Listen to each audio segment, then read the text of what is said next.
Hey everyone, Eric Watson here, freelance writer, player of games, writer, forge, reporter of videos, and tabletop role-playing aficionado. Welcome to the Thursday edition of my bi-weekly behind-the-scenes DM-only live stream, Crafting the Deep, in which I build, write, and prepare for our next session of Call from the Deep. If you're playing characters Gottwald, Max Sabra, or Toril, this stream is not meant for you. It'll be full of spoilers, but the rest of you are, of course, welcome. We stream our sessions live on YouTube every Friday. You can join our official Discord server with invite link in the description below. If you would like to support the channel, please check out patreon.com/RogueWatson. For our campaign, we use Roll20, and for streaming, I use OBS Studio. I promise I'm not wearing sunglasses. I have transitions, and I was outside right before jumping on and going live. It is a sunny, gorgeous day. It's already like 75 degrees. Here in North Texas in late February, which, according to our local weather person, is still 20 degrees warmer than average right now. So this is not normal. And I'm very terrified about what summer's going to bring. Very terrified, because we've had a very extremely mild winter. And we already had just a bitch of a summer in terms of just how hot and, 100 degree plus consecutive days, all that stuff. And it's going to be brutal. We cannot get this backyard renovated fast enough, but we are trying. I thought I was on the ball, right? Like getting our whole backyard situation going, remodel all that, and did, a lot of adulting last weekend. Thinking, all right, it's still like, it's not even spring yet, and it fucking feels like it's May outside, or maybe April, I guess, for here. But yeah, it's been nuts. It's also probably sweltering in this Earth moat. Ooh, nice transition, Eric. As we talk about the Pirate Skyhold questline, which is a shit ton of work for me because, of course, I picked a part of the book that does not actually have a map and is kind of underdeveloped, which is not the fault of the designer. The designer gave us a lot of great locations in Chapter 3 that are around the Sword Coast, and I took one that was only like a few paragraphs of information and just kind of ran with it from there, which is all of this. So yeah. But we're starting to fill it out. We're using a map from Seafoot Games. Which is so fortuitous, just randomly popped in as one of their latest maps. I don't even dig in the archives for that one. Called Swamp Village Ruins, I believe. I've linked to it in the past, but it's probably worth go ahead and dropping that in the chat again so folks can see that map. The basic version is free for everybody. I am using a patron version as I am a patron supporter, which is just kind of the ruined version. And one cool thing is if you're a patron supporter of this map designer, you get different variants of the base map, and they're usually pretty cool variants that like change the biome or change the architecture and everything. And this is one that just makes it look more ruined and dilapidated, which is exactly what we're looking for. I was watching an older stream. Did you go to TCU? I did. Go Horned Frogs. Yes, I did. I lived in Fort Worth, around the Fort Worth area for a long time. For, gosh, I guess my last two houses plus an apartment, so maybe like 15 years or something around there. And now I'm finally moved away. I don't want to get too like specific, although I'm sure people can piece it together, like where I'm located for safety reasons, but I'm still you would consider it still the DFW Metroplex, I will say that. But yeah, go Frogs. And I've populated the area. I've got dynamic lighting in place, as we can see here. Glasses are finally starting to go back to, it's funny, the transitions, they're amazing. I love it because I never have to worry about sunglasses. And you go outside and they go to sunglasses mode very, very quickly. But then if you go from very bright to indoors, it takes a while to change. Where I'll walk in and be like, man, this place is really dark in here. Especially if you go into like an area that's not super lit up, like a movie theater or something, or a bar or something or whatever. Like you're just like, God, it's fucking pitch dark. And I'm like, oh wait, it's my fucking glasses. There's still sunglasses for a while. I'm taking advantage of the doors and windows feature, by the way, which is something I haven't messed with too often. I hope it doesn't give too much dynamic lighting information. I kind of have mixed feelings now. The doors are great, but the windows, it makes sense that buildings would have windows, but I don't know how much You can see where it looks like on the map here, where it kind of, reveals some information. But I'm kind of okay with that. It feels like, you would be able to peer in. I guess there's no way to create sort of a mid-tier, like, I don't know, a semi-obscured where it was like foggy or something. I don't know what I'm talking about, but that's probably too advanced for Roll20 to deal with in terms of creating like a half to make it look like you can kind of see in there, but it's fuzzy, in other words. So it'd be something I'd have to like describe through theater of the mind. But I think I'm okay with letting people see, and this is all going to be daylight regardless, so it should be fine for folks to see it. And I'm going to describe this area. This is not going to be a hostile area full of hostile lizard folk ready to kill the players. Instead, I'm going to create a faction of lizard folk who are going to create a tense social encounter for the players immediately, and will probably devolve into at least one battle with lizard folk, specifically against maybe like the overbearing boss of the area. Hey, Jason, fellow alumni, that's cool. Or my doctorate there. Teach at TCC, where I'm sure you've heard of. Nice, that's awesome. That is cool. What year? Because I am getting to be an old fogey. Like I said, I've lived in Fort Worth for 15. Let's see. So it was, I graduated in '06. Now I'm officially dating myself. '06 from TCU. I had to go an extra semester, but it was still the same year. So it was December of that year, and that was right when they were doing a bunch of renovations. So I never got to get any of the cool stuff when they upgraded everything. Like they upgraded the whole, they expanded the student center area into that whole middle part of the campus, which was a parking lot when I was there.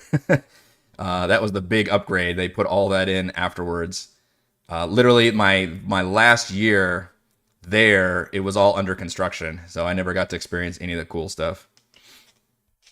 Nice. So you were there during the construction. That's awesome. What a fucking small world, man.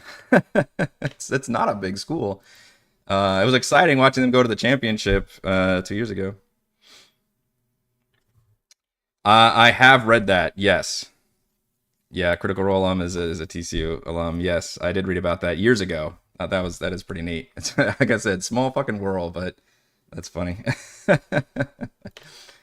Yeah, and all my friends. So I was not one of those that went with my high school buddies to go to the same school. We actually all split up from high school. All the gang from that you see me play with, we've all been friends throughout high school, and for some of them, even I met Raymond in middle school. And Ray went to UT down in Austin, and then Chris and Reese both went to Baylor. So we all went to different schools, and we have fun little rivalries when it comes to football and whatnot. So fun. Oh man, that's funny. Yeah, yeah. I had my best friend in college and roommate was from Oklahoma, and so whenever OU played TCU, he's like, I can't lose, because he had loyalty, growing up, and then he had loyalty to his current school. So fun little phenomenon there. So I've broken things down into regions in the Earth moat, into buildings where basically scenes are happening to try to keep myself organized, I guess, in terms of how this stuff plays out, which is the first thing that's happened is the airship is going to crash, which I teased at the end of the last session, and now I'll be doing probably like a deck save for some bludgeoning damage and whatnot. And then I'll describe the air elemental, which has escaped out of the balloon, has already wreaked havoc in the building. So that's why you can see I've got some rubble created in this building to showcase that the air elemental has done some damage and is kind of ripped through this area, which means from the lizard's folk perspective, these folks just came in on a ship and released some kind of weapon that like destroyed some of their villages. So this is going to be a tense scene. Now, the lizard folk are weakened, they're sickly, They have been here for generations. I don't remember how they got here. And then the pirates came, took over, conquered them, used them as basically servants, kind of kicked them out into, you know, I don't know, like the worst buildings or whatever, and just kind of treated them like a serving class while they were there, and just kind of ruled over them and oppressed the lizard folks. They were not in a good situation. Then the dragon came, the big black dragon who the pirates had mistakenly chased, and now they became chased. The black dragon arrives, essentially kills and transforms the pirates into undead servants, and basically liberates the lizard folk. So you'd think the lizard folk are in a much better shape now. They also venerate and worship this black dragon like the, liberator that he is. However, the black dragon doesn't really care about the lizard folk so much, and he has delineated control through a leader who I'm naming Vile Scale, who is going to be this witch doctor up here. And this person is basically supposedly the liaison between the lizard folk and the black dragon, but really he's full of shit. Like, he maybe once visited the black dragon, and the black dragon was like, yeah, fine, here's some, items to, keep things under wraps or whatever. The black dragon doesn't really care. He's kind of an asshole. The black dragon cares about like necromancy and power, and he doesn't see these lizard folk as basically offering much. In any case, maybe he tried to like train their best one, which was, this one, and, hasn't really seen much progress there, so he's kind of been ignoring him. But from the lizard folk perspective, he is very much this fanatical, devout oppressor, to where the lizard folk basically just traded one oppressor for another. But instead of the dragon oppressing them, again, the dragon's kind of an absentee landlord, it's really one of their own now who has been, corrupted by power and has seized control through being able to have that connection and have some kind of spell casting ability that the rest of them don't have. But instead of using that for good, actually, I think I'll probably make it a woman. I think that'd be more interesting. Lizard folk. That way, a good foil for Savra. So I should be saying she and her. So her name is Vile Scale as the witch doctor, and she can animate zombies, and she's got these really tough, which I gave him max hit points for lizard folk, which this is the artwork that came with Call from the Deep, by the way, for lizard folk. There's also a lizard folk commoner I found, which I will use that more than the warrior, because again, this is not like a tribe that's going to be able to, properly defend themselves and immediately go to battle. So I wanted to do this just to make it more interesting than just having to battle their way through the village and fighting everything, because we're going to have plenty of opportunities for battle. We've unleashed an air elemental in here. An elemental is a pretty strong CR5, 100 hit point foe. That would be a pretty fun thing for the players to battle, especially if it moves around the village. And then eventually, which I haven't done yet, I do need to do dynamic lighting up here, which I haven't done, realizing I need to do that because the players have visibility. And they will have to battle all the undead pirates in the stronghold, because there will be no social scenes or reasoning with them. They're just controlled to defend that place. So I figure this is a good opportunity to use a social situation. The lizard folk will initially be very borderline hostile, I think, but the design is for the players to be able to talk them down. They speak in Draconic only, but I have half the party who speaks Draconic.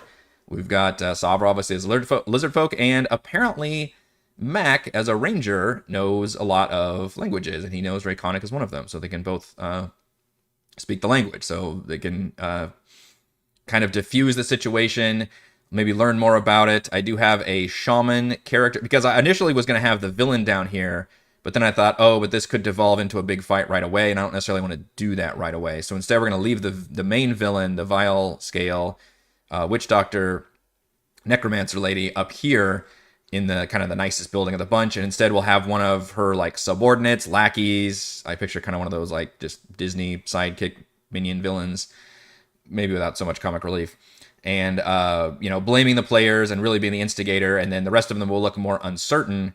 And I also want to play with the fact that they're like emaciated and sickly. Like, the lizard folk are not in good shape either. They don't have a lot of like weaponry, for example, because they were just, serving class before, and they've only been able to scrounge whatever basically the pirates left behind.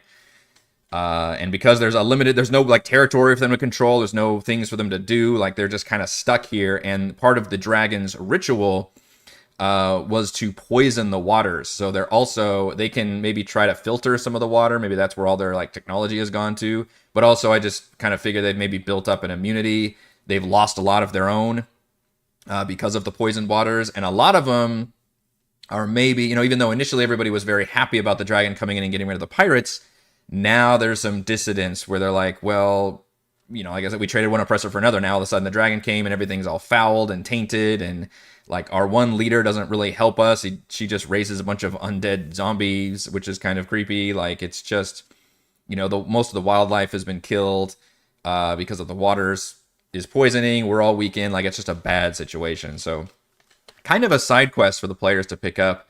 And the shaman, by the way, when will want to go warn his boss. And I also realized the lizardfolk shaman stat block can apparently turn into a crocodile, which I thought was kind of cool. Change shape, magically polymorphs into a crocodile, although I think technically it'd be an alligator in the swamp.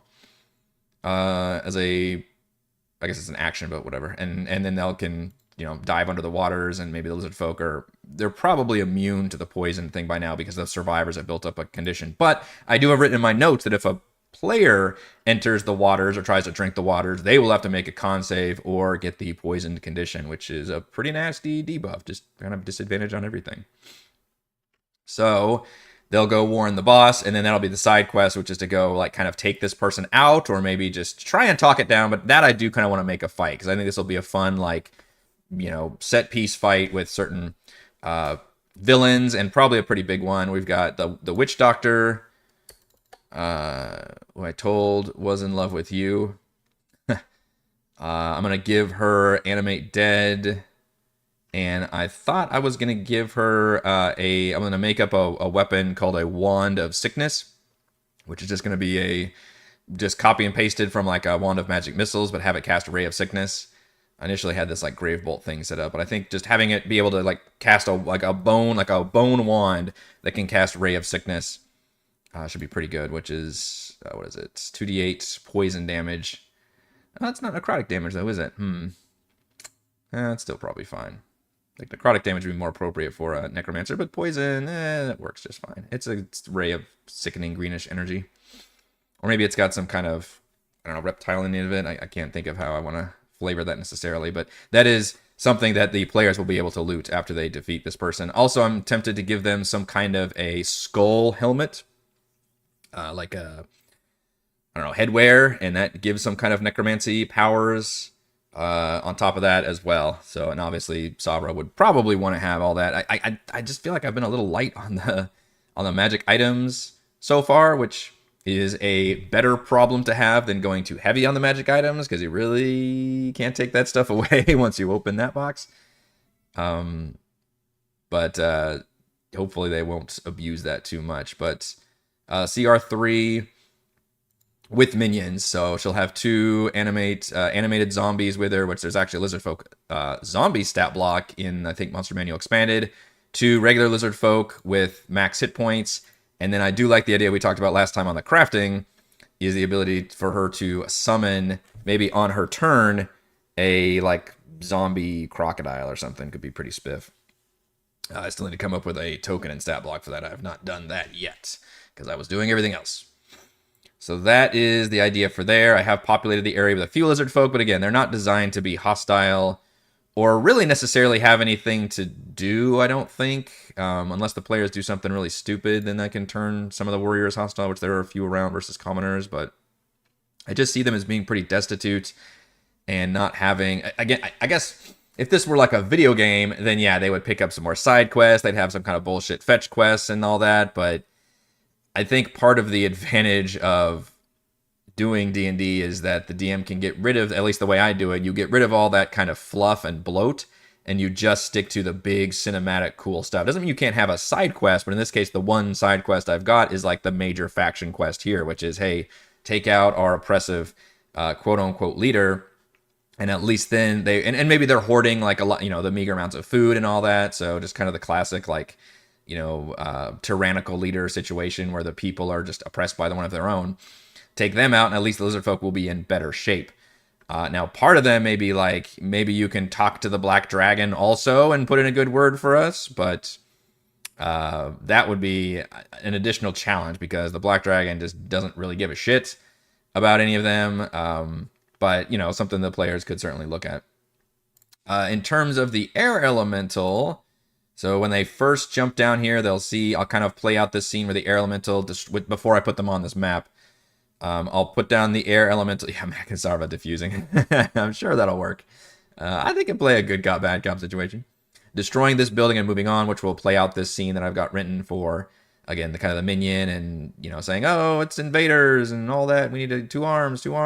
But play up the fact that the lizard folk look very weakened. They don't have a lot of weapons. They're kind of looking at everybody very nervously. And instead of coming out with weapons and ready to fight, they're like shuddering, their broken windows and like cowering behind their homes and things, thinking this is the end and they need to go. This is why we've got this tyrannical leader who's got all this power that maybe they can save us. So I think that'll be a fun little scene. In terms of where the air elemental goes, I figure there's this one, which I'm really just playing up this map that I found, so I'm kind of building around the map. We've got a long bridge here that I figure is an appropriate spot to attack with the air elemental. I really like the idea of using this creature as a hit and run ambusher, because it doesn't have flyby, which I feel like every flying creature should kind of have as a baseline. I guess that'd make them too powerful. But it can move 90 feet in 6 seconds, which is bananas. I'm not sure anything is that fast. I'm sure somebody will be able to give me something that's that fast. I know a lot of things are like 60 feet, which is still super fast.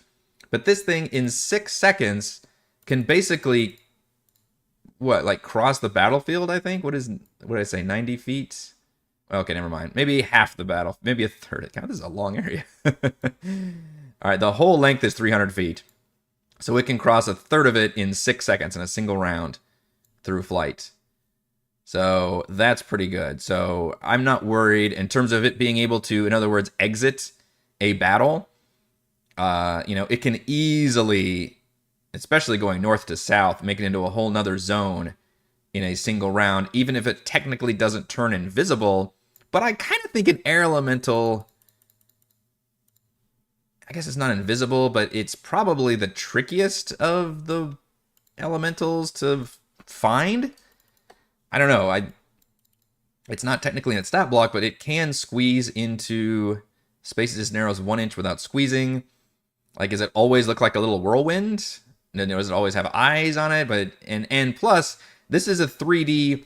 I mean, obviously, it's always 3D, but there's no, the sky above, and there's actually sky below. So it could technically go, like, up and down through this Earth mode, through different areas. So it could dive down into this, area, and then it's gone, and then, like, reappear up here. So really be able to exit the scene and basically just drop the players out of combat. We did talk about kind of going with a Ghostbusters thing, even though this is not a ghost. Poor Gottwald just really wants to fight ghosts. And giving them some kind of like proton packs. I'm trying to come up with stat blocks right now for making that mechanically interesting in terms of, okay, you have to make a skill check versus an attack roll because you're like operating this device. And then that's versus like the target's AC. And if it hits, it can grapple them. The bummer is if I go with all that, which we talked about how much fun that would be for the Ghostbusters angle for capturing this thing, then I very quickly lose my ability to do the fun ambush thing if they don't manage to get that off. So I'm kind of two minds in terms of doing that. I guess you could just have it do damage. I did talk about like a Pokemon angle where they have to weaken it before they can capture it. So I was always picturing doing some kind of a Pokeball maneuver, but maybe with the addition of having, some kind of proton packs where they can shoot it and try to capture the creature. Obviously, the creature could try to make its escape, but the problem is that it's action to escape, in which case if you do that, then the creature's not doing anything else, so that kind of sucks. So I guess I have mixed feelings on that. So I'd like to hear what everybody's thoughts are in terms of the capture process for this creature. I still like the idea that that's also a side quest they basically have. Actually, kind of a main quest because they need to be able to repair their ship to get the fuck out of here. So they're going to need this air elemental back. But I like the idea of ambushing it and basically having it battle at different scenes, at least probably 2, because I could have it fight them here. And keep in mind, it can do its fun whirlwind ability and knock everybody 20 feet away. That's really scary because there's big old gaps where people can fall 100 feet. That's kind of a death sentence for the players. So hopefully we can do something fun where I don't know, they get like knocked to the edge or something. I'm not afraid to deal 10d6 damage to them. It's actually not that much damage. What I'm afraid of is like, well, now they're just not in this adventure for the rest of the adventure because they're 100 feet down there and there's just no way back. So that part gets a little bit tricky to, it's fun to like tease this as a threat, but if I literally drop somebody down 100 feet down to the ground, again, I'm not afraid of doing the damage. I'm afraid of taking them out of the battle because there's no way for them to get back up here in any kind of reasonable time. So that part's a little tricky. I could put a bunch of Sturges in here. I'm still tempted to use the Sturge Queen, but also with the Air Elemental and the Lizard Folk boss fight, maybe we don't need it so much. Will the Witch Doctor have a spellbook scrolls for Sovereign, the place of items you could buff her spell list, or do both? I'm sure she probably would. I've noticed that she's not really engaging with the scribing scrolls thing so much, but we can certainly look at doing that. I think having a spellbook would be appropriate, especially if it was given to her by the... Although I guess the lizard, the stat block is technically not intelligence based, right? So I guess that's the ones that actually use the spellbook. I think they're wisdom based. Yeah, so it would be like it's your devotion to that your god that gives you the power, which in this case it would be just maybe almost like warlocky or clericy, where it's like your devotion to the dragon is what gives you this power versus having a spell book. So that may be the angle I'm actually gonna go with, but I will have like I said, a wand of sickness that she can use to just cast the ray of sickness spell a certain amount of times, and then maybe some kind of cool like skull helmet thing that does like gives you like the false life spell or something. I'll figure it all out.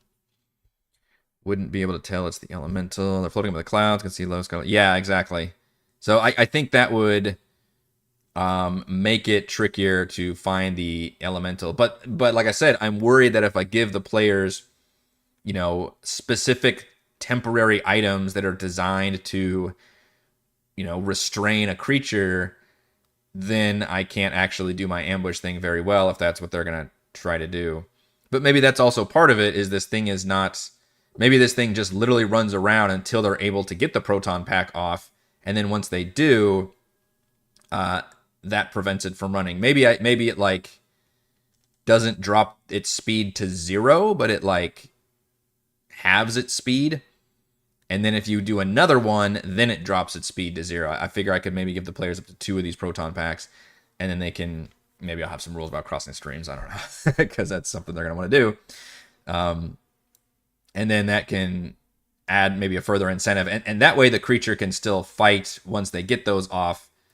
But if they don't, then maybe it can run around. But I'm only really picturing 2 areas, which is this bridge down here, which is kind of the main bridge you have to take to get to the castle eventually. And then going up here, and I've already got this actual building smashed up. I guess I could leave it unsmashed just because the players would have visibility. The reason I did this is because on the map, it shows like what looks like kind of a blacksmith's thing, like a bunch of items on here, including a sword that's like 10 feet long. I don't understand how the map scale works here. And that doesn't work here because the lizard folk would not have those kind of items available. So I was like, all right, well, I'll just wreck this thing. But I'm thinking, well, if I want to wait and wreck it till after, then maybe I could put a tree here instead. Wild magic table if the streams cross. That's actually not a bad idea. I was going to go with just a kind of a basic explosion, but I kind of like where your head's at. Do we still like the Ghostbusters thing? I mean, it feels like everybody would, immediately get the reference and have kind of fun with it. The only bummer with having to create rubble out of buildings is having to adjust the dynamic lighting on the fly. But on the other hand, if I make it different colors... That might not be too difficult. So what if we make it red and... No, not a square. Just a pen line. We can just kind of draw it here. Maybe I won't do a window. That'll stop that problem. There we go. So that still, I think, works there. And then we can put this here, but we're going to put it on the GM layer. So then we have like kind of dynamic building destruction. I mean, everybody's gonna like the Ghostbusters idea thing, right? It's just extra work because I gotta come up with custom. This is a lot of work this week, and y'all, I have a patron game tonight that I'm also prepping for. Like, I really stretched myself pretty thin. I still love this idea. I think it's going to turn out great, but my goodness, it's one of the rare times where I'm having to spend a lot more work on the Friday game than the Thursday game, because thankfully the Thursday game, they're actually about, not no spoilers, but they're about to enter a dungeon, which is all thankfully pre-mapped and has tokens on there and stuff, and I'm not making too many adjustments for them, running it mostly from the book, whereas this one is pretty much all me, except for the concept of a Earth moat and the kind of underlying story with the pirates and whatnot. This little tower, I like the idea of it once being kind of the, the major watchtower of the area that maybe loomed over the village, but it has since completely fallen into disrepair. There's no upper level anymore, if there ever was one. And the inner side, I thought, could be a cool puzzle feature. I haven't worked out the details of that. I really don't know how far the players are going to get this session between the air elemental, the lizard folk stuff. I don't know. I'm confident we're definitely not going to make it to the castle itself, although I still need to put dynamic lighting up just so they don't see in here. But other than that, I don't know how much we'll actually get through. And sorry for moving the screen around so much. I don't know how much we're going to get through the village, how much any of these... I mean, I think the air elemental fight would take a long time. Even it's just one creature, but it's pretty strong. AC 15, about 100 hit points. Has damage resistance from non-magical stuff, although I think the players all have magic attacks. It's immune to being grappled, so Gottwald's not going to be very happy with fighting a whirlwind. And it does do a double attack with the very cool whirlwind ability, although I need to fix that up in roll 20. So each creature in the elemental space, that's right, because it can move into the space like a swarm. Let's make a DC 13 strength save. That's a chance for Gottwald to show off. On a failure, target takes 3d8 plus 2, which is pretty good. That's about how much damage it does with its attack. Bludgeoning damage, and is flung up to 20 feet away from the elemental in a random direction, knocked prone. If the thrown target strikes an object, as wall or floor, the target takes an additional 1d6 bludgeoning damage. Every 10 feet it was thrown. And again, I am legit worried about... I like to tease the threat of the fact that the players could fall off, but I don't know what to do if I actually knock somebody off here. Like, it would be kind of disastrous. And it does say in a random direction, so... I just don't have a good solution for that, because the players are literally, they got a bespoke vehicle to fly up here, and now they crashed it, and there's just no good way to get somebody back up if they do fall, other than like, hey, you need to play another character right now. Like, you need to play one of the NPCs, like Spellix or Ballista, which would be bizarre to do, I think, for our campaign. Hasn't come up yet. Has any of you had to deal with a situation like that, where there's a chance the players not die, although that very much would be the case if somebody died from the falling damage? There's nobody down there to help them. Well, that's not true. You would roll death saves, and you could stabilize yourself, and then you would eventually heal to 1 hit point, I think. So I guess that wouldn't necessarily kill you. But the bigger problem is you suddenly separate them from the rest of the party. I guess the thing that would probably happen is the party would be like, okay, well, now we need to make sure we take care of the we get the air elemental, we return to the balloon, we repair it, and then we leave and go grab that person, and then we come back and resume the adventure. Pacing-wise, that feels really funky, because we've done the exciting crash landing, and I would, what's going to happen is they're going to be, quote-unquote, repairing the ship while the players are on this adventure, and then by the time they come back, of course, the ship will be repaired, versus they're here doing all this. But that's the only thing I could think of to handle that situation, is like, okay, we have to go get the air elemental now. We got to make sure we capture it, return it, maybe spend a few hours or whatever helping these guys repair everything, probably deal with the lizard folk. But again, we don't have the other person this whole time. We were doing this, by the way. The other player, they could take over one of the NPCs and then have to just, okay, now we've got it repaired. Hey, lizard folk, we're going to go... leave and go pick that person up, and then we will return. I don't know. It's funky. I could also erase this gap right here if I'm really afraid of it and not make that such a big opening. And then the air elemental would not have a chance of knocking them into that because it's 20 feet away. First of all, it's only if it enters their space. So only if they're not going to be in a 4-person square. That at best, it's going to hit 2 of them, right? Because it's on a bridge. So 2 of them get to make a strength save. They get a save, but strength, I assume, is not the forte for most of the party. Obviously, Gottwald, I'm not going to look at, because he's got strength. And the ranger has proficiency in strength, so ranger's got a +5. So we're obviously Savra has a +0. And Toril has a +1. So you're looking at those 2 as being the most problematic with trying to make this save. Even still, they have a, I don't know, whatever, it's a 40% chance for something DC 13. 20 feet away in a random direction. Which could very well, if it's straight, if it's any other direction, you could argue like, okay, well, you're on the edge or something perilous. If it's straight north, which that's one way I could lessen the chance. I could turn it into, instead of doing a D4, turn it like a D, what is that, 8? So do like 1, 2, 3, 4, 5, 6, 7, 8. Yeah, so it'd be like just more directions. So you could do like the northeast, southeast, etc. quadrants, and then it's only if you basically roll a 1 do you go shoot straight up to the north. But I mean, if you do, you're in trouble. Keep the elemental away from the edge. Have the edge evident, and let him knock someone away in a random direction, not near the edge. The party knows it can toss them. Eberron book. They have a falling chart in chapter 3 for Sharn. Could you possibly modify that? I actually know what you're talking about, Lumpy, but which is cool. The falling chart, from what I recall, is specifically in that city, and it's because you can land on all kinds of different like flying vehicles or just like the equivalent of like clotheslines. Like just you can kind of assume there's just shit along the way. It's not just open space.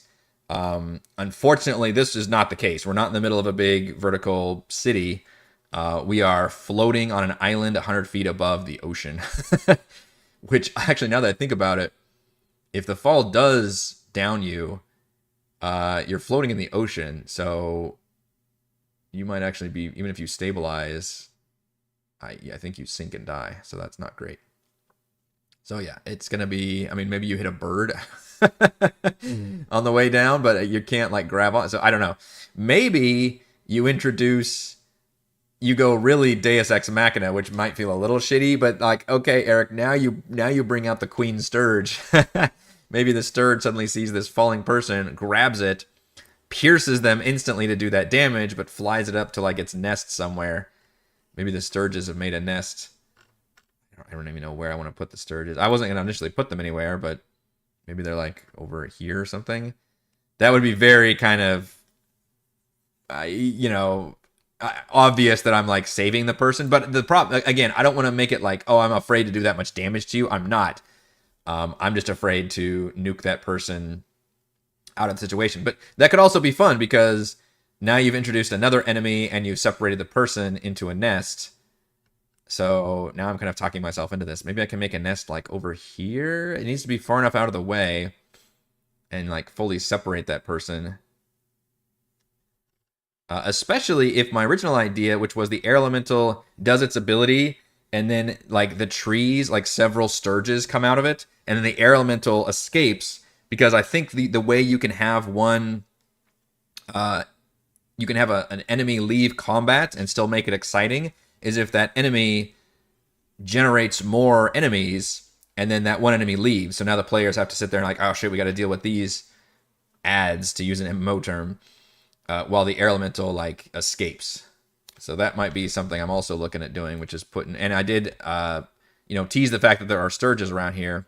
Maybe I won't use the Swarm so much, because that Swarm stat block is a lot stronger and kind of painful for just a random addition. Swarms are honestly just one of the more insidious creature designs with how strong they are relative to their CR rating, because they've got the damage resistance and they just do a lot of damage until you take at least half of them out. Maybe I could just, spawn a bunch of like Sturges. in the trees like that. Kind of disturbed by the air elemental, just rustles up and you picture like just all the birds taking flight. But in this case, it's just going to be a handful of sturges. Honestly, I can use more. They're pretty much get killed the one time they're used. Just throw some more sturges out there. Captain Mike, you are late. Thank you. I have taken a beautiful map by a wonderful map designer and then edited the crap out of it. So my apologies to Seafoot Games, but I did attempt to make it look like an earth moat that is flying in the air and has like kind of irregular cliffs and holes and gaps and things. If you look too hard, you will definitely see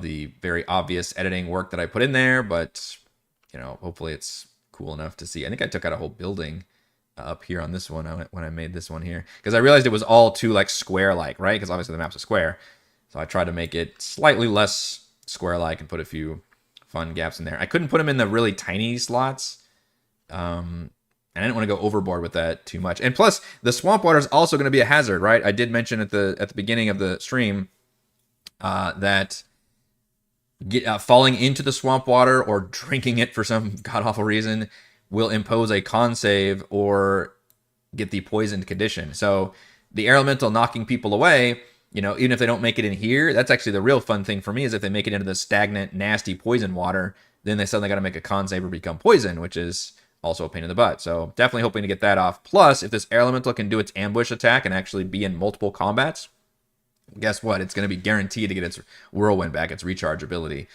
In fact, I think its baseline got a 50% chance. Yeah, 4 through 6. So you can assume if it has a 50% chance every 6 seconds of being able to do its whirlwind, as soon as it's out of combat, it basically recharges. I do love the Terrafolk, but I don't think I don't want to make them here. It's too much. Keep it simple. Keep the ecology very simple, because that's kind of the point of the lizard folk storyline here, is that there's just no there's not a lot of animals and stuff here. There's the water's all foul, like the lizard folk are barely hanging on, and then the only kind of thing here would be these sturges, which probably prey on the lizard folk, and that's one of their biggest concerns, is having to deal with these creatures. But I do like the idea. The problem is if I introduce the Queen Sturge, it's also like another boss fight. And I really got to be careful about all these things I'm throwing at the party. Now, they are almost fully rested. They had that brief fight with the Sturges, so there's a little bit of damage, but they haven't really short rested yet, nor I think do they need to. And I want to try to pace this. I would like to pace this whole adventure out where they don't actually have to take a long rest. I say that, but I could see them, especially once they take out the undead here, which is going to be just a straight up fight in this castle of them trying to assault this castle with the undead having the way better positioning. I could see them long resting in the castle before going down into the dragon, because they probably won't know, which I'm still trying to find a good staircase thing that looks like it's descending into darkness. They won't know that the dragon is not going to be a fight. Instead, they'll be stealing themselves for a big battle. But also, they'll be able to learn some information from the not-so-hostile lizard folk that, we don't really see the dragon around. We don't know what the dragon wants or what it's doing. It just kind of stays in its lair. We do see people come and go often on... In fact, I wonder how... It never talks about in the adventure, now that I think about it, how Arbeck, who is the creature in the adventure, actually got here. Because that would be something that, if I was a player, I would probably bring up. Is like, well, how does anybody, like... Because I do like the fact that Black Dragon does business with people, but it's not an easy place to get to. Oh, shoot. Where is this one? I keep trying to look for this one section that talks about this. I think it's under Pirate Skyhold. Maybe. But somehow Gunnar was contacted by someone named Arbeck who believes is working for Sea King Tentrix. But how was he contacted? Is the question. How do other people get here? Because the Black Dragon is like a bit of a mafia boss, where he will do basically lend out his mercenaries for money and tribute. There you go. That's where it talks about how much he's got. Garandar and his lizard folk minions and 4 lizard folk shamans. 10 lizard folk and 4 lizard folk shamans. So I think I'm increasing the number of lizard folk here, but they're also not his direct minions. The only one that's really a quote unquote minion of Garandar is probably the witch doctor. And I guess she's got her loyalists. So she's got, what I say, 2 lizard folk and then 2 zombies. The rest of lizard folk are really not necessarily allied with the dragon. Also, not a lot of loot up here where it says if the characters can actually get Garandar's horde for an adult dragon. A lot of gold, like 11,000 gold. That's fucking insane. Like, sure, that pays for it. But in terms of like fun magic items, Bag of Holding, which I think every adventuring party worth their salt has by tier 2. Spell Scroll of Blight, okay. 2 potions of greater healing, and 20 plus 1 bolts. And then supposedly they can get access to an airship, but that's not going to be the case for my campaign because I'm, unlike Tomb, where I was ready for them to be able, or Rhyme also, where I was basically giving them some method. I remember they actually got an official method, but we just kind of stopped doing like random encounters once they achieved those things. I think a big part of this campaign is the whole sailing thing with the ship, so I don't want to give them access to an airship at least until we've gotten all the way to defeating Tentrix. Then, assuming we don't have any other side quest stuff we want to do, it might actually behoove the players to give them some kind of fast method of travel. In fact, I'm almost tempted to just let them teleport to Purple Rocks and then for the third act in the end game. Because if you look at the Sword Coast map that I'm using, the distance traveled would just be the biggest pain in the ass in terms of the amount of encounters and things they could have just based on their ship. But otherwise, everything else is going to be, I think that's going to be part of the adventure, is going through a lot of sea encounters and kind of adding all that stuff in there. So I don't like the idea of giving them an airship in this one. We had an airship in Rhyme, and then they just got a chance to fly on a little mini airship, so not concerned about that too much. It doesn't. So I guess Black Dagger's ghost ship can come and go, but I don't know if others can use it. So does he like send? Because how would other people still contact? I don't think it mentions. It ever actually goes through with that. Fisher's Float, Kraken Society. Pirate tag, we're supposed to build a secret. It says diary that's got it. And a plan for a pirate attack headed by Bartholomew Blackdagger and I have to carry to arrive in Neverwinter. Correspondence between Arbeck and Sea King Tentrix. Yeah, so it never really explains how, like, and I'm replacing Arbeck with Ned. How Ned initially got up here. So somehow they've got... Somehow people have methods. I don't know. But it gets a little tricky. Like, because the players had to get a very random, like, hey, it happens to be an airship here. They can convince to Goodyear blimp their way up here. I don't think Neverwinter normally has a way of getting around, but maybe it's a hippogriff stable thing somewhere. I think Chris played with that in the... We did Storm King's Thunder. 100 feet up, so Dimension Door from a ship would do it. That's true. That's true. So maybe wizards can just dimension... But the problem is you have no return. You're probably thinking of if somebody falls down. I'm also thinking of how Ned got up there. But maybe, yeah, scrolls. If you had at least 2 scrolls of Dimension Door, you could use one to get up there. Is it like Nightcrawler rules, though, where you have to, like, see the place? I guess you could still kind of see the place you want to teleport into. Any other spot within range, which is 500 feet. One you can visualize, or you can describe by stating distance and direction. Okay. Yeah, so the problem is you would have to have a scroll for both going there and coming back. But that is one thing you can do. Maybe you know, Ned had the resources to be able to buy those scrolls or something versus having to like fly up there themselves. Plus, if anybody wants to hire out undead pirates from a black dragon, chances are it's not going to be just random people off the street. It's going to be people who have connections and probably have resources and have means of getting up here. I just got to make sure I know exactly how Ned got up here, because that would probably come up when the players ask about that, because that could be something they bring up to the lizard folk too. Is like, well, has anybody else been up here? And the lizard folk can say, yeah, people come up here. They magically appear somewhere, usually near the castle. If they're coming in, sometimes in the castle, perhaps, we think. Or very rarely, somebody might come in on a some kind of magic, maybe some kind of flying creature brings them up here or something. And basically, they never interact with the lizard folk. Anybody who's coming up here knows ahead of time. They're not coming up here to like explore. And it's very rare. They're only coming up here because they already know they want to meet with the black dragon and get some information, which I guess those people must phone ahead and make sure the undead.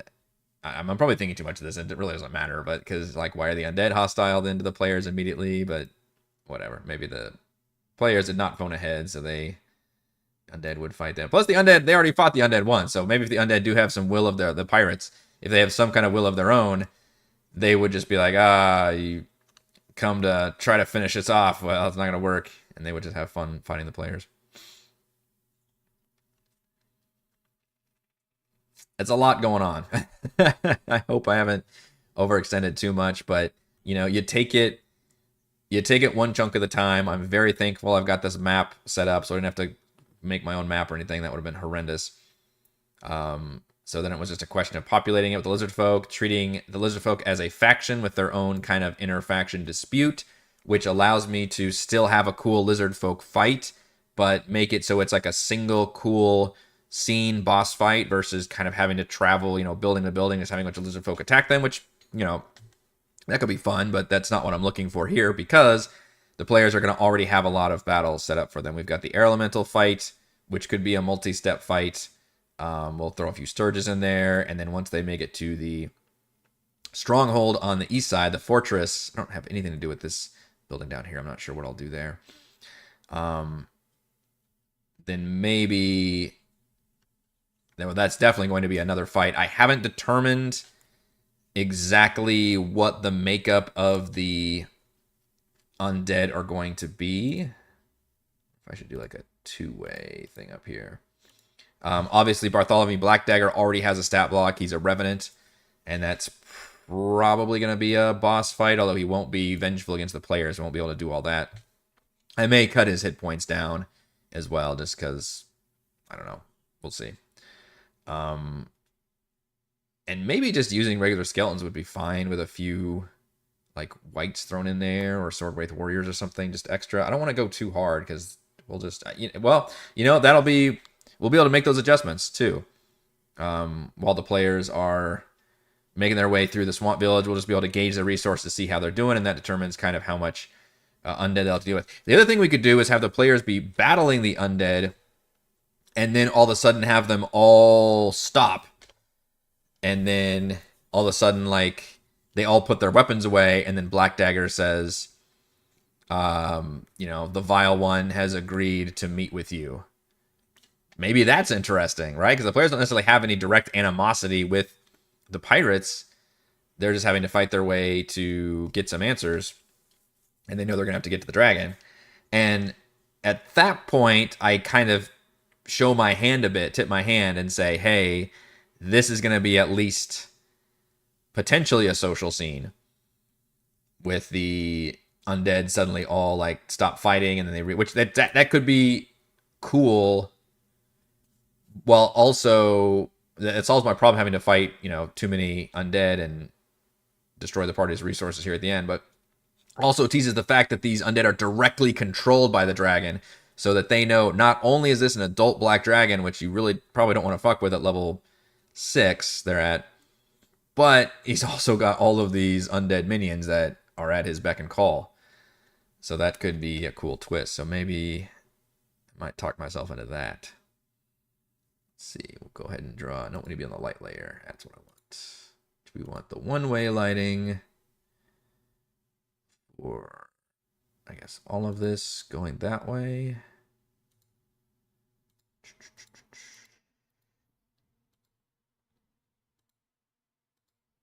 And go there. That is not the right way. Flip the direction. So I'm already liking maybe that idea of having the undead and not fight to the death, but only fight until like the dragon like pauses everything and says like, all right, the master will see you now, kind of a thing. Actually, I guess not all the walls are one way. I kind of did that wrong, didn't I? Really only the battlements, which some of this is battlement versus wall. So like that's one way. That's one way. This would technically be one way also, I think.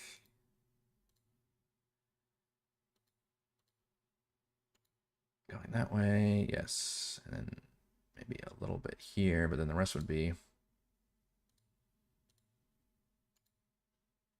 going the other way. I'm starting to make the dynamic lighting on this stronghold map, which I have not done, but I realize I need to do because there's super daylight here, so the players would, even though they're not going to make it here, I need to still block it off. Make sure that's all blocked off there. Oops. Ratchet up the party paranoia. Yeah. I'll be like, oh shit, this dude knows. Because I do want to play him like a mob boss. Be like, the scary thing about him isn't the fact that he's a scary dragon. Well, that's also scary. But more like Kingpin, where he just knows things. He's a step ahead. He's got so much control. You know, like just a cool mob boss angle. I think that would be cooler. I'm probably canonically changing like this. I think this dragon is supposed to be like this generic, you know, nasty villain character. But hopefully this is a little more interesting. And gives me a chance for a nice social opportunity. And also makes it where the dragon is not aligned with the villains that the players are after.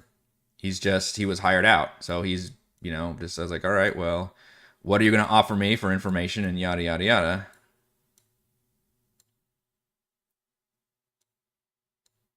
And I think that'd be a cool angle for the players to have to work with. Actually, let me finish making this one. That is not one way, it's just a wall. Right there.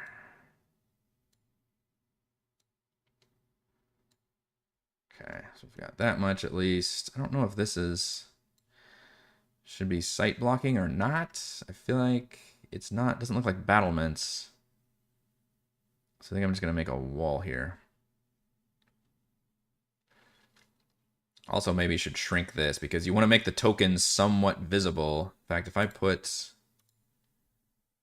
like a skeleton. Give me a skeleton. If I put a random skeleton here, can you actually kind of see that skeleton? Let's see if we drop. You cannot. Okay, so I need to make that square a little bit smaller. I don't have to do it now, but before we start, just because that's a good tactic. The players can see part of a token, at least kind of realize like, oh, there's somebody up there, even though they don't have the dynamic lighting up there at the moment. It is going to be a busy encounter. All right, well, I think this is going to do it for this Thursday edition of Crafting. We've had a lot to talk about, and we'll have a lot more to talk about because I think this whole adventuring location, it will be fascinating to see how far they make it. I will say that because I have no clue how far they'll make it or what they'll tackle or what's going to happen, which is part of the fun of DMing, I guess. But I don't know if we're looking at 3 sessions or we're looking at 4 sessions. In terms of how it's going to go. Technically, we already had 1 session, but it was also like we only, you know, we spent the whole session getting here, which honestly, that's probably true of a lot of adventuring locations when I think about it. So this is already going to be session 2 of Pirate Skyhold, but I'm thinking it will take probably at least 3 sessions starting this week to get through this whole area. Just, I mean, fights alone are going to take a while, so, but we'll see. It'll be fun. I'm looking forward to it. I'm also nervous as hell because I've had to do all this work to put it together, so it's more reflective of, can I balance things and making it fun? We will see. All right, that'll do it for Crafting the Deep. If you enjoy the content, as always, please support me via patreon.com/Rogue Watson. Shouts to Platinum patrons Joe, Will, Thomas, Stan, Brandon, Xenocider, Eclectic, Roleplay Roll, Christopher, Corey, Big Nut, John F, John L, Eric, Tyler, Nathan, Camp Crystal Lake Counselor, Andrew, Dell, the Reldrun, Captain Woody 79, Stephanie, Andy, Patrick, Jason, Ismail, Amit, Lumpy Spuds, Koi, and Sharny. Shout out to new patron Sharny, and gold patrons RPG, Paper Cramps, Pretty Boy, and Yuma, Dead Lizard, Lounge, Sam, Jerome, Nathan, Fastica, Tortoise, Scott, Rufus, Carolyn, Jerry, Thomas, Glenn, and Marcus. Thank you all very much for your support. If you have signed up for the patron game, I will see you tonight. Otherwise, the rest of you, see you tomorrow for D&D.